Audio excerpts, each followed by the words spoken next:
तारीख पर तारीख, उसके बाद दूसरी तारीख, फिर तीसरी तारीख और अब चौथी तारीख, कहां पर जाकर ये तारीख रुकेंगी? क्या सरकार कल की बैठक के बाद समझ पाई है? देखिए, आपने देखा कि नरेंद्र तोमर जी जो हमारे एग्रीकल्चर मिनिस्टर हैं, उन्होंने बहुत सही तरीके से कहा कि बातचीत एक तरह से आगे बढ़ रही है। कुछ सजेशन सरकार की तरफ से दिए गए थे कि छोटी कमेटी और एक्सपर्ट कमेटी बनाकर उस पर चर्चा की जाए, मगर किसानों ने कहा कि हम संगठित रूप से और सारी 35 कमेटी एक साथ ही बात करना चाहेंगी। और ये बात देखिए, एक दिन में तो बात समाप्त होती नहीं है। जब बड़े विषय होते हैं तो स्वाभाविक रूप से आगे के लिए टला भी है और एक और दौर के बातचीत चलने वाली है। इसमें मुख्यतः 2-3 विषय हैं। देखिए, एक जो मिसलीडिंग करने का विषय है, लोगों को भ्रमित करने का, लोगों को बरगलाने का विषय है, उन सब भ्रम को तोड़ना है। मुख्यतः कहा जा रहा है कि एमएसपी नहीं दिया जाएगा, मंडी बंद हो जाएगा और आपकी जो जमीन है उस पर अडानी और अंबानी जैसे कॉरपोरेट हाउसेस वो काबिज हो जाएंगे। ये तीनों बात गलत है। एमएसपी को लेकर न केवल प्रधानमंत्री जी ने हर समय उन्होंने आश्वासित किया कि एक भी कोई समय ऐसा नहीं आएगा जबकि एमएसपी बंद किया जाएगा।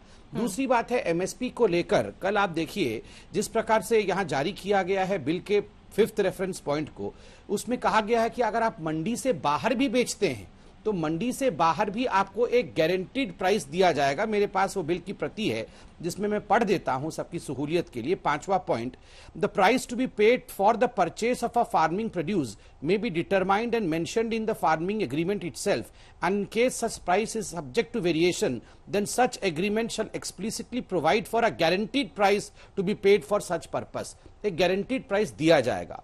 और एमएसपी को लेकर देखिए, इस कानून के आने के बाद, ये 3 जो कानून जिसके बारे में आज विरोध हो रहा है, आपको जान के खुशी होगी मीनाक्षी जी कि ये जो कानून थे 2019-2020 में जो कुल खरीदारी एमएसपी के भाव पे धान की थी वो 266.19 लाख मेट्रिक टन का था। कानून के आने के बाद 2021 में जो धान की खरीदारी हुई है वो 315.87 लाख मेट्रिक टन की हुई है। 19% की बढ़ोतरी हुई है। और चूंकि पंजाब के फार्मर्स काफी हैं, उनके लिए खुशखबरी है कि ये जो बढ़ोतरी हुई है उसमें 64% कंट्रीब्यूशन अर्थात प्रोक्योरमेंट पंजाब से ही किया गया है। तो देखिए कहां पर एमएसपी की कमी हुई है। डॉक्टर संबित पात्रा, किसानों का ही सवाल मैं आपसे सीधा पूछ लेती हूं।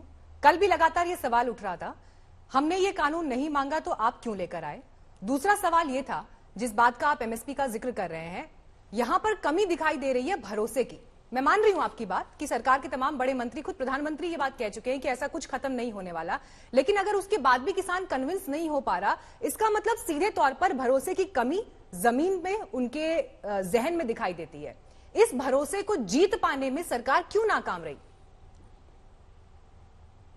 देखिए, मुझे ऐसा नहीं लगता मीनाक्षी जी, विथ ऑल ड्यू रेस्पेक्ट, और किसान हमारे अन्नदाता हैं और बिल्कुल हमारा ये कर्तव्य है कि हम अपने अन्नदाता को समझाएं और कहीं भी अगर भ्रम की स्थिति उत्पन्न हुई है उस भ्रम की स्थिति को दूर करें। ये परिस्थिति पूरे हिंदुस्तान में नहीं है कि हर कोई किसान जो है वो भारतीय जनता पार्टी के खिलाफ में। अभी बिहार में चुनाव हुए, अभी 12 राज्यों में चुनाव हुए, 50 से अधिक सीटों पर बाईपोल हुए। आप नतीजे उनके देखिए और अधिकांश इनमें से जो वोटर थे, एक बड़ा चंक, लगभग 30 से 40% का जो चंक होता है वोटर्स का, वो किसान ही होता है। अगर किसान हमसे रूठ गया होता तो वो नतीजे बिहार हो, चाहे वो नतीजे कर्नाटक में हो, चाहे अन्य राज्यों में हो, इस प्रकार के नतीजे कभी नहीं आते। हाँ, जहां तक हरियाणा, पंजाब, यहाँ की परिस्थिति का सवाल है, यहाँ आड़त का सिस्टम, जो मंडी सिस्टम है, वो एक स्ट्रॉन्ग सिस्टम होता है। जो आपके निर्दलीय विधायक हैं वो साथ छोड़कर जा रहे हैं, वो भी तो नाराजगी जाहिर कर रहे हैं ना। आपका एक एलआई पहले ही जा चुका है, अकाली दल आपका इतना पुराना एलआई आपको छोड़कर चला गया। जो लोग ये कहते हैं कि वो किसानों की राजनीति करते हैं, किसान परिवारों से आते हैं, किसान नेता खुद को कहते हैं, वो तो आपको छोड़कर जा रहे हैं।